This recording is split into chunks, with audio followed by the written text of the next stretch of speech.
Good afternoon. Today we've got Dan here with us. The format of today's video is going to be a bit different to what we normally do, where we do customer testimonials and people buying cars from us. However, today we've decided to flip the script and do a video where we are purchasing the car from Dan and not the other way around, not Dan purchasing it from us. With a lot of our cars, we generally buy from genuine owners, people who've owned the vehicle, and we decided today would be a very good idea to give a glimpse into that life of us purchasing cars from somebody who's owned it and hear from their own word their experiences with the car.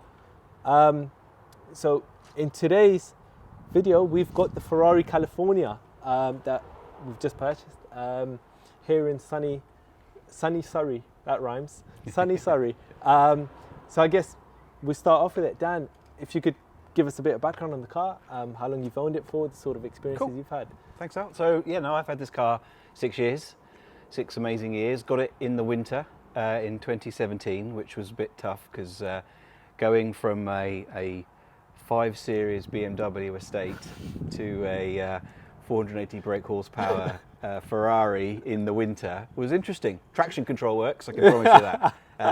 Took it very steady actually for that. It was a good lesson to take it steady. Yeah. I've had a history of quite nice cars. I've had like Lotus Elans, Porsches, 911s and Boxsters and stuff. But having this is something quite special. So I'm half Italian anyway, so my father was Italian. And so there's always been a link to kind of Italian football clubs and things like that. And so having this personally for me was a big thing. But also having a lot of Italian relatives, it's got a bit of Italian in it. You know, I think it's just, there's a whole lot of theatre to the noise that it breaks into, and then into the cabin. You know, Porsches are lovely cars, and I'm sure there'll be loads of people out there and I still love Porsches, but they're very Germanic, and there's nothing wrong with that.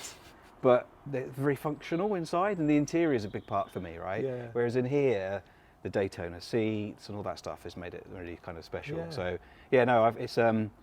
it was a brilliant car to have, and I've had some amazing experiences in it as well.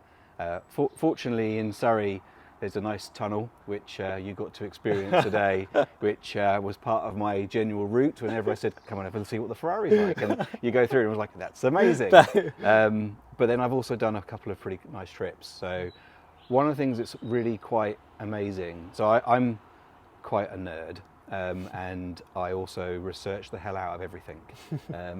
There's stuff I can find on the internet that most people can never find. And for me personally, this car just ticked every box. Really fast, really comfortable. The seats are really comfortable, as we were talking about today. But also, in terms of trips, I've done 2 pretty impressive trips with this car. Once when my children were younger, and my wife, we drove from Surrey to the Cotswolds, all 4 of us in the car, with a back full with 2 large suitcases and a week's worth of playing games. And then when you get there, you unpack, and then you had the roof down. It was about this time of year, about 3 years ago, and you're driving around in a Ferrari, and it's a bit surreal. And then the second time, I went on a golfing holiday with my father, 2 sets of golf clubs. Stayed in a really nice hotel, and they asked us to park outside the front of the hotel. It's a 5-star hotel as well. It was a proper treat. It was his 80th birthday. They might not ask that if you're driving a Porsche, but a Ferrari they did, yeah. They were like, "Oh, don't worry." And then when there wasn't enough space, they then said, "Oh, we'll just take it to the garage for you and bring it back." It was like, you get special treatment, I think. I never got that in the Porsche, and I got that in the Ferrari. But its ability to kind of put a smile on my face every day, I took it out, is amazing. And so I think you will have a whole load of fun with this car. Because you've used it genuinely what it was made for. It's a GT car. Yes. It's a Grand Tourer, and you've actually used it in that sense. And I have, and I always have a mantra of this. I know some people have cars and it's like it's a thing in the garage, and I've kept it in the garage all of the time I've had it, but I also like to use it as well. And so I've used it as, I wouldn't say a daily driver, but I have used it to pick the kids up from school. It's quite funny because two interesting funny stories. Well, I'll go on for too long for your video, but 2 interesting stories. One, because it's a really nice Pozzi Blue. In some lights it looks blue, in some lights it looks black. Because it's a soft, hard top, but a soft top, and then people have kind of, from school, were like, how many Ferraris have you got? Because you've got a black one, a blue one, a hard top, seriously. And all the kids at my daughter's schools have been like, my God, your dad, what's your dad do? Yeah, He's got so they're many the talk of the Ferraris." school. Yeah. It's quite, and the only other bit was quite funny was, because it's got a trickle charger, which you must remember take. My daughter's like, oh yeah, he charges it up with electricity every night. And so everyone at school also thinks I've got 4 Ferraris that are all electric. That is So, incredible. Yeah. So no, it's been a great car. No, fantastic. Well, no, I think it's the thing with these sorts of cars and performance cars, and this way the misconception is where it's a garage princess for a lot of them. Yeah. These cars are designed to be driven, and if you don't, you get more issues generally when these cars aren't driven. Yeah. And I guess moving on to sort of your experience with maintenance, how's it been like reliability-wise? Because we've got to remember it's still a performance car, but you know, I think one thing that really drew me to this car was your maintenance of it. Absolutely incredible. I think every year you service the car. Yeah. It's never missed a No, service. it's always a I think service. you've probably even gone above and beyond with some of the service items. But how's it been in terms of maintenance of it and repair bills? It's over the 6 years I've had a major service, which was substantial, but it wasn't. It was strange having come from like BMWs, who can sometimes be quite expensive. You know, a major service on a BMW was quite high. Actually, it was more, but not. It's not eye-wateringly more. Interesting. I've had my last service was quite a big one, and I had to have suspension and stuff changed because they were starting to seep a little bit. Yeah.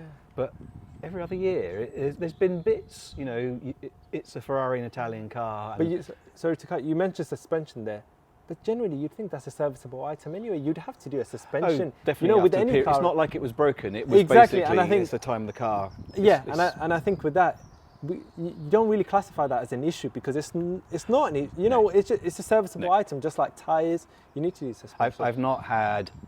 I mean, I've not had anything significant on the car. Yeah. You know, I've had the LED brake light, but then the cost of it is cheaper than I think you'd get from a Ferrari. Sorry, from a BMW garage, to be honest, That's to get some very of those sort of things interesting, changed. Well- So it's been quite a.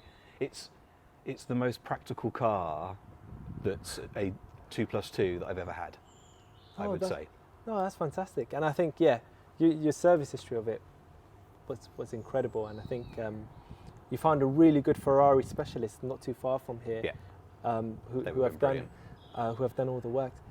I think we've got to remember it's quite rare for someone to own a Ferrari for 6 years. I think that's another thing that drew us to it. Is the fact you've owned it for a number of years. Generally, people own this. You know, you look online, people have owned it for 8 months, a year, 2 years. Yeah.